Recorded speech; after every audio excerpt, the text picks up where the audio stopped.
세상 풍파 지나도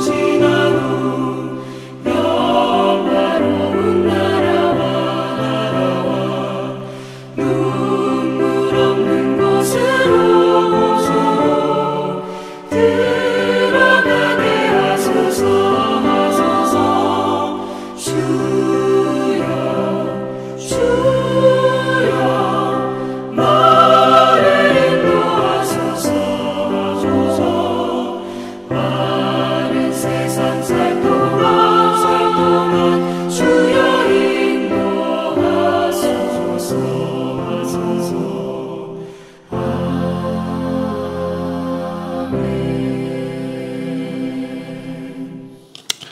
오늘 하나님 말씀은 예레미야서 51장 54절에서 64절까지 말씀입니다. 바벨론으로부터 부르짖는 소리가 들리도다. 갈대아 사람의 땅에 큰 파멸의 소리가 들리도다. 이는 여호와께서 바벨론을 황폐하게 하사 그 큰 소리를 끊으심이로다. 원수는 많은 물같이 그 파도가 사나우며 그 물결은 요란한 소리를 내는도다. 곧 멸망시키는 자가 바벨론에 이르렀음이라. 그 용사들이 사로잡히고 그들의 활이 꺾이도다. 여호와는 보복의 하나님이시니 반드시 보응하시리로다. 만군의 여호와라 일컫는 왕이 이와 같이 말씀하시되, 내가 그 고관들과 지혜 있는 자들과 도백들과 태수들과 용사들을 취하게 하리니 그들이 영원히 잠들어 깨어나지 못하리라. 만군의 여호와께서 이와 같이 말씀하시니라. 바벨론의 성벽은 회파되겠고 그 높은 문들은 불에 탈 것이며 백성들의 수고는 헛될 것이요 민족들의 수고는 불탈 것인즉 그들이 쇠잔하리라. 유다의 시드기야 왕 제4년에 마세야의 손자 니디의 아이들 스라야가 그 왕과 함께 바벨론으로 갈 때 선지자 예레미야가 그에게 말씀을 명령하니 스라야는 평창감이더라.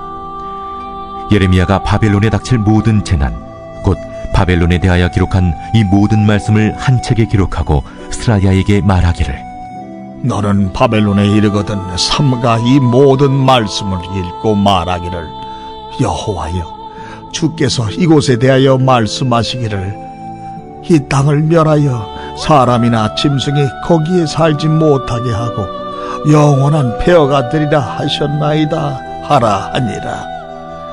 너는 이 책을 읽기를 다 한 후에 책에 돌을 메어 유브라데 강 속에 던지며 말하기를, 바벨론이 나의 재난 때문에 이같이 몰락하여 다시 일어서지 못하리니 그들이 피폐하리라 하라 하니라.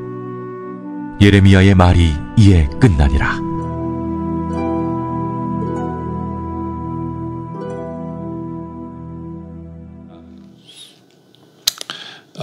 61절에 보면 스라야에게 말하기를 너는 바벨론에 이르거든 삼가 이 모든 말씀을 읽어라 라고 얘기합니다. 이 모든 말씀은 바로 바벨론의 멸망에 대한 말씀을 이스라엘 백성들 앞에서 읽으라는 것이죠. 이 스라야라는 사람은 바로 시드기야 왕의 신하입니다. 신하예요. 신하로서 이제는 바벨론이라는 나라에 가서 바벨론의 나라의 멸망을 선포하고 이스라엘 백성들에게 알리고, 그리고 그 나라 사람들도 듣겠죠. 그렇죠? 이러한 명령을 받습니다. 왜 하나님의 말씀을 선포하라고 그랬을까? 선포하라고 그랬을까? 그 이유는 하나님을 경외하게 하기 위해서입니다. 하나님을 두려워하게 하기 위해서. 54절에 보면 바벨론으로부터 부르짖는 소리가 들리도다. 갈대 사람 땅에 큰 파멸의 소리가 들리도다. 예.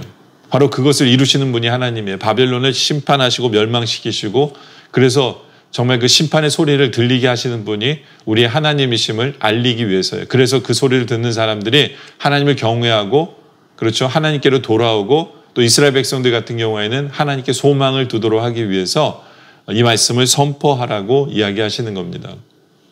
예. 온 우주 만물을 다스리시는 하나님이시기 때문에 이게 가능한 거예요. 바벨론의 멸망을 선포하실 수 있는 이유가 바로 거기에 있는 거죠. 예. 바로 그 온 우주 만물을 다스리시는 하나님이시기 때문에 우리는 하나님을 경외해야 한다라는 겁니다. 하나님을 두려워하는 마음이 우리 안에 있어야 된다라는 것이 오늘 본문이 우리에게 말씀하고 있는 부분입니다.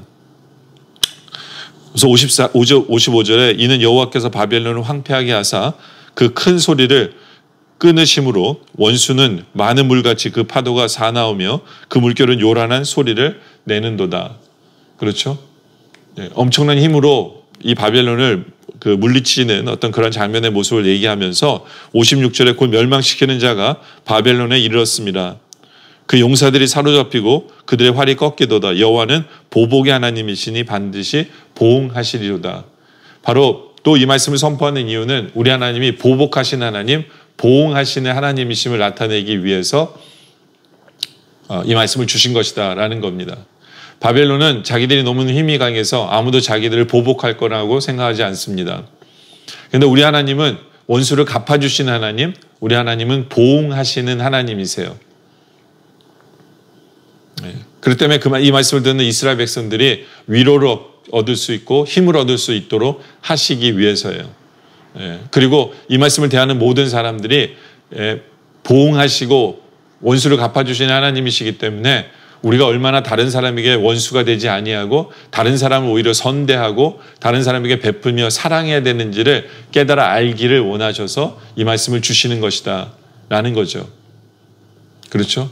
물론 바벨론은 이 말씀을 지금 받고 있는 이때에 어떤 면에서는 이 말씀이 씨알도 안 먹힐 수도 있어요. 왜냐하면 바벨론은 지금 세계에서 가장 큰 강대국이에요. 망할 거라고 전혀 생각을 못합니다. 망할 거라고 상상도 해보지 않은 그런 상황 속에서 이 말씀이 선포되고 있는 거기 때문에 정말 귀 있는 자들만 듣는 거죠. 영적으로 깨어있는 자만 밖에 이 말씀 못 들어요. 왜냐하면 지금 제일 강한데 북쪽에서 나라가 물밀듯이 쳐들어 내려와서 우리를 치겠다라면 이게 믿기가 정말 힘든 거잖아요. 그렇죠? 그럼에도 불구하고 하나님은 미리 말씀하시는 거예요. 미리 말씀하시는 거죠. 왜요? 나중에 실제로 이 사건이 이루어졌을 때 이 말씀을 들은 사람들은, 기억하는 사람들은 역시 하나님이 그런 분이시구나.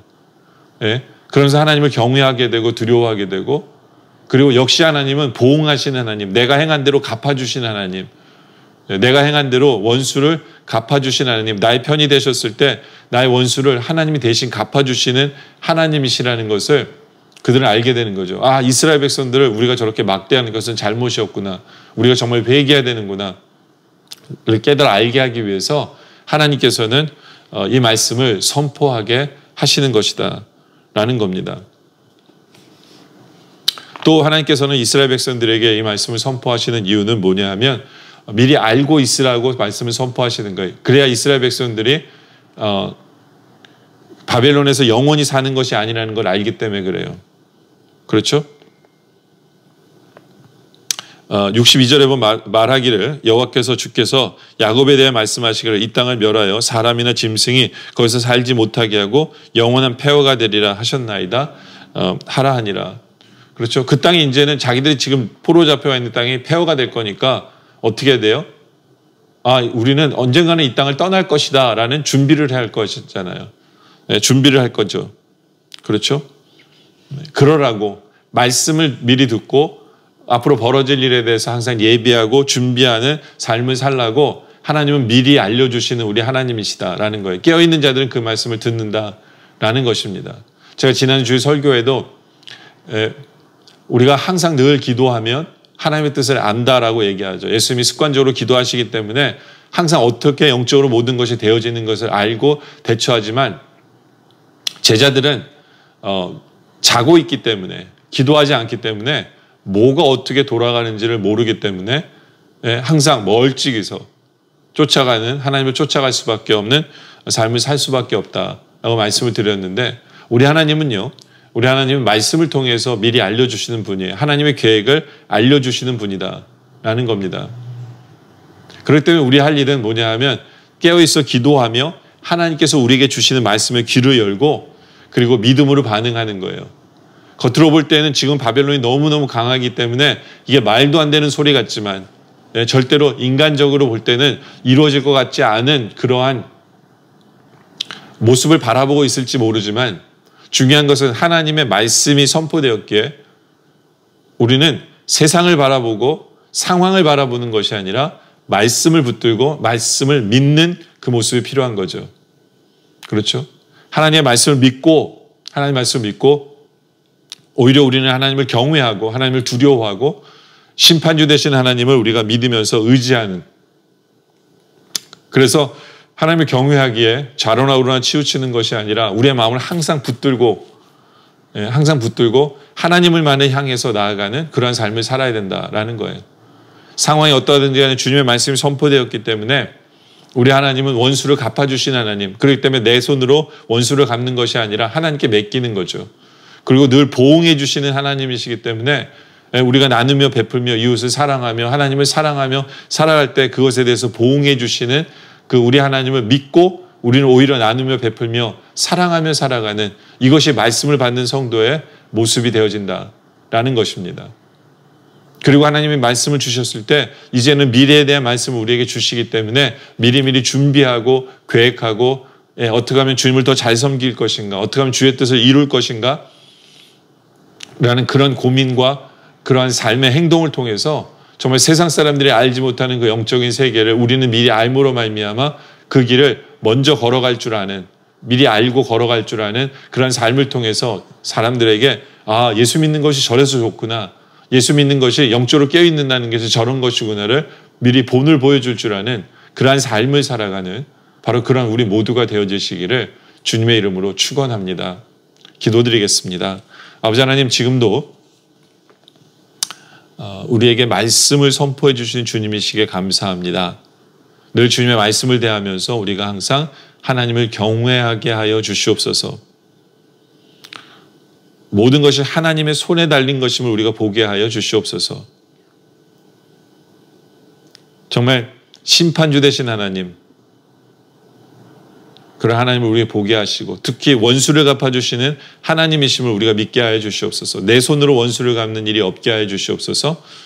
원수를 갚아주신 하나님, 또 보응해 주신 하나님을 믿기에 우리가 오히려 베풀며 나누며 사랑하며 삶으로 말미암아 그 삶 속에 더 채우시고 그것을 갚아주시고 보응해 주시는 그 하나님을 우리가 경험하게 하여 주시옵소서. 아버지 하나님, 늘 말씀을 받으며 우리가 깨어있게 하여 주시옵소서. 주님의 뜻을 미리 볼 수 있게 하여 주시옵소서. 그리하여 세상의 영적으로 어둠 속에 있지만 영적으로 깨어있게 주님의 하시는 일을 보며 간증하고 또 매일매일 기도하고 말씀을 대하면서 우리가 주님 오실 날을 준비하고 또 영적으로 주님께서 하실 일들을 바라보면서 정말 준비할 줄 아는 그런 깨어있는 성도들이 되게 하여 주시옵소서. 그래야 암흑 속에 있는 사람들에게 도전을 주고 예수 믿는 것이 얼마나 좋은 것인가를 드러낼 줄 아는 그런 삶을 살아가는 우리 모두가 되게 하여 주시옵소서. 아버지 하나님, 오늘 말씀에 감사드립니다. 계속되는 기도 속에 주님 함께하여 주시옵소서. 예수님의 이름으로 기도드립니다. 아멘.